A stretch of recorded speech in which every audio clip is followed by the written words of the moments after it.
Lo que falta resolver es si estos nonoalcas realmente eran ya de habla náhuatl.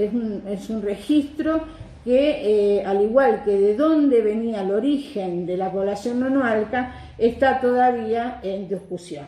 Finalmente, la presencia huasteca está percibida, fundamentada en elementos huastecos en la propia construcción de Tula. Y de algún modo también sabemos que tras la caída de Tula hay migraciones de parte de la población hacia la zona huasteca, y de algún modo también hay quienes, tomando elementos de esta posibilidad de pensar este periodo desde las tradiciones históricas, están identificando ciertos vínculos entre Quetzalcóatl y otras deidades propias de la Huasteca que dan cuenta de esta situación.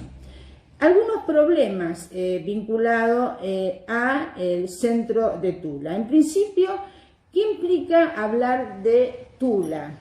Hay quienes, como Davis, señalan concretamente que esto es una disrupción, una corrupción del término tolián, de esa idea de la ciudad mítica, que en términos náhuatl estaría representando un lugar de multitudes. O sea, la Tolián sería un lugar básicamente asociado a la presencia de gran cantidad de plantas, de juncos, que serían parangonables con una presencia poblacional numéricamente importante. Es decir, dado que los juncos crecen siempre en abundancia, estaría dando cuenta de la idea de multitud.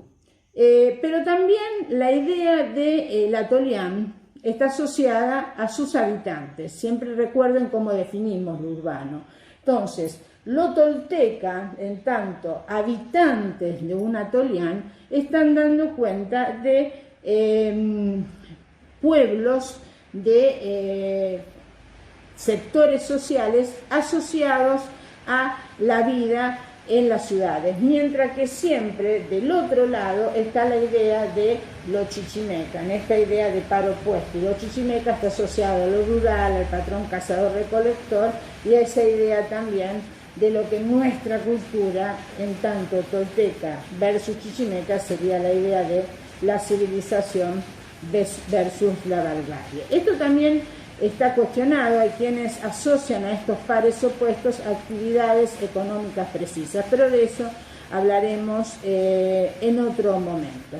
Lo cierto es que esta idea de lo tolteca-xotl como la idea de del perfil y del fin último alcanzar en tanto logros de lo urbano, lo artístico, lo intelectual, la transformación a gran escala de materias primas y demás, aparece ligada a diferentes pueblos que finalmente están asociados y se establecen en el centro tolteco. Esto aparece en muchas fuentes y abordajes, como de algún modo también lo plantea Davis, que señala dos modos de acercarse que para nosotros no son indistintos, porque cuando Davis trabaja este problema, el hecho de vincular los hallazgos materiales a partir de las prospecciones arqueológicas con esa idea que para él está sobreestimada de la toltequidad, él dice que existen dos niveles para trabajar las fuentes históricas e indagar en torno a esa idea de qué significa la Tolián, o en este caso el significado del propio centro de Tula. Y él dice que hay un abordaje histórico y hay un abordaje mítico. La idea del histórico propiamente dicho es esta idea de asociar la Tolián con la idea de metrópoli y de concentración o centro de poder, mientras que el mítico es vincularlo a esa idea del Tamuanchán, como lugar de regocijo en otra dimensión de la vida. Para nosotros, lo histórico y lo mítico no es tan distinguible cuando trabajamos estas sociedades. De esto van a hablar también la clase que viene en otro encuentro donde se trabaje esta noción de historia que los propios pueblos mesoamericanos tenían, ¿no? Cuando trabaja otra dimensión de este problema, Davis señala cómo la Toltecayot aparece entonces asociada a tres grandes expresiones. Por un lado, el de los inventores de las artes, las técnicas y los oficios.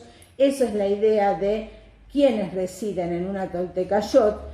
Por otro lado, está asociado en el nivel político a quienes detentan y concentran el poder y a la vez son quienes crean y organizan un gran y complejo sistema tributario. Y finalmente, la idea también de una Tolyan, Chololán, pensando también acá la vinculación con Cholula, que es otro centro que está conviviendo con el gran centro de Tula, donde se piensa en el legado teotihuacano. Es decir, la Tolyan, Chololán sería aquellos centros herederos de la gran tradición artística, artesanal, productiva a gran escala del centro teotihuacano. Lo cierto es que esta idea de lo Toltecayot como irradiador y difusor de una cultura hegemónica vamos a poder registrarla también en tiempos mexicas, ¿no? ¿Qué pasa con Tula? Bueno, para no detenernos en la descripción de Tula y de cómo aparecen distintas fases, como bueno, las fases que tampoco describimos detalladamente para el centro de Teotihuacán, esta información la tienen en los dos textos y mucho más sintética y concretamente trabajada para el caso de la lectura de López Sostin y de López Luján. Tiene distintos momentos según los sitios, ¿no? De cómo se llega de Tula Chico a el gran centro que conocemos como el que va a regir esta primera etapa, signado por el Palacio Quemado, los Atlantes, la Plaza Charney y esta acrópolis tolteca que tiene elementos que ya aparecen claramente asociados a una etapa militarista, como las columnas de los Atlantes, el juego de pelota y demás. Esto nosotros no nos vamos a detener porque en la lectura no presenta problemas, solamente vamos a hacer alusión a cómo esta expansión tolteca que Davis da como un hecho, hoy es muy cuestionada, porque no hay un registro arqueológico claro para poder evidenciar qué es lo tolteca y poder dar cuenta de esa expansión. Además, como venimos diciendo, siguiendo a Miller, los contactos no implican ni influencia ni dominio militar, o sea, que haya presencia tolteca más allá del núcleo, en áreas más o menos lejanas, no implicaría dominación tributaria, sino solamente intercambios con la costa del Golfo, con el área maya ya del posclásico y concretamente con el centro de Chichén Itzá.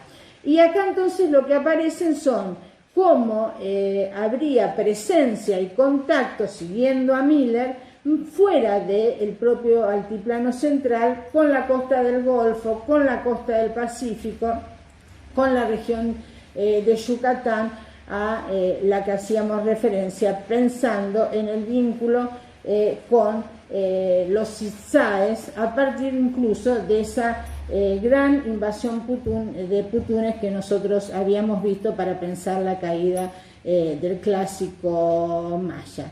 Pero no hay tributarios fuera del centro inmediato de Tula, para pensar siquiera en una exacción tributaria fuera del área inmediata, o sea, en el área lacustre, como se conoce lo que vamos a trabajar para el periodo mexica, ni tampoco en el valle poblano tlaxcalteca.